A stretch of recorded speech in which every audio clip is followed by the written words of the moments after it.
আগামী ইলেকশনটা হবে ৭১-এর মুক্তিযুদ্ধ সঠিক ছিল না ৭১-এর মুক্তিযুদ্ধ ভুল ছিল। ৩-৮-৪০ ২৪০টি সিট বিএনপি তারেক রহমানের নেতৃত্বে বিএনপি জোট পাবে। একটা বড় ষাঁড়ের মাথার সিংহের উপরে একটা মাছি বসলে যেরকম ষাঁড়ের কষ্ট হয় বা ষাঁড় যেমন টের পায়, বাংলাদেশের মানুষ এটাকে এইভাবেই টের পাবে।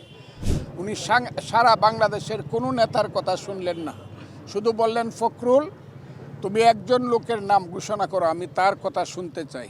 খালেদা জিয়া এবং শহীদ জিয়ার পথে চলার যে গতি বা যে গতিপথ সেইটাই বাংলাদেশকে আগায় নিবে, ওইটাই প্ল্যান হবে ওনার।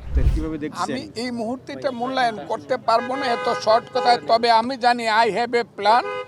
উনি শহীদ জিয়া এবং দেশনেত্রী খালেদা জিয়ার সন্তান, তার বাবা মায়ের পথে উনি চলবেন। This is the plan of Bangladesh to save Bangladesh. Khaleda Zia এবং শহীদ জিয়ার পথে চলার যে গতি বা যে গতিপথ সেইটাই বাংলাদেশকে আগায় নিবে, ওইটাই প্ল্যান হবে ওনার, তার বাবা এবং মায়ের। একটা বড় ষাঁড়ের মাথার সিংহের উপরে একটা মাছি বসলে যেরকম ষাঁড়ের কষ্ট হয় বা ষাঁড় যেমন টের পায়, বাংলাদেশের মানুষ এটাকে এইভাবেই টের পাবে। আমার এটা বলার কথা না, তারপরে বললাম এরা আমার সন্তানের মতো, এরা অনেক সংগ্রাম সাহসী ছেলে পেলে, কিন্তু আজকে তাদের সেই অবস্থান নাই। ওই আমি যে বললাম যে সারাদিন একটা ষাঁড়ের মাথার মধ্যে একটা মাছি বসছে, যাওয়ার সময় বলছে আপনাকে খুব কষ্ট দিলাম, আমি চলে গেলাম।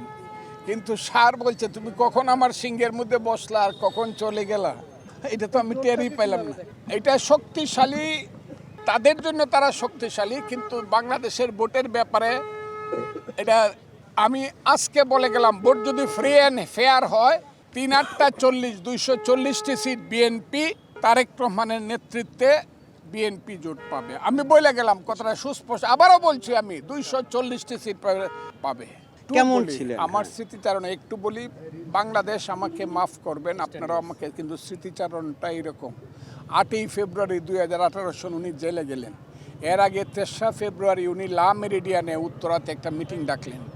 উনি সারা বাংলাদেশের কোনো নেতার কথা শুনলেন না, শুধু বললেন ফখরুল তুমি একজন লোকের নাম ঘোষণা করো, আমি তার কথা শুনতে চাই। এবং হঠাৎ করে জনাব ফখরুল ইসলাম আলমগীর ঘোষণা করলেন এখন আপনাদের সামনে বক্তব্য রাখবেন অ্যাডভোকেট ফজলুর রহমান। আমি শুধু অবাক বিস্মিত হইলাম না, আমার সেন্সলেস হওয়ার অবস্থা হলো। তারপরে আমি এক নাগারে এক নিঃশ্বাসে একটা বক্তব্য রাখলাম। আমি যখন চলে যাই ওনার চোখে পানি ছিল, ওনার সামনে যখন গেলাম তখন উনি বলেছিলেন যে আপনার বক্তৃতা শুনে আমি 20 বছর জেল কাটতে পারবো। এই স্মৃতিটা আমি জীবনে কোনোদিন ভুলবো না। সবাইকে রেখে কাউকে বক্তৃতা দিতে, শুধু আমি একা বক্তৃতা করেছিলাম ওই দিন।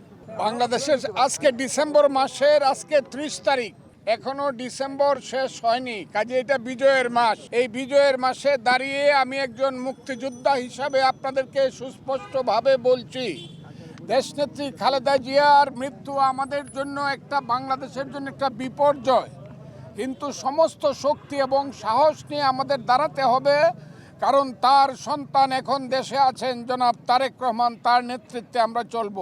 এবং বাংলাদেশের আগামী রাজনীতির একটা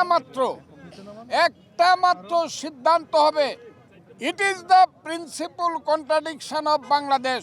বাংলাদেশের প্রধান কন্ট্রাডিকশন হলো আগামী ইলেকশনটা হবে ৭১-এর মুক্তিযুদ্ধ সঠিক ছিল না ৭১-এর মুক্তিযুদ্ধ ভুল ছিল, সেটার উপরে সিদ্ধান্ত হবে।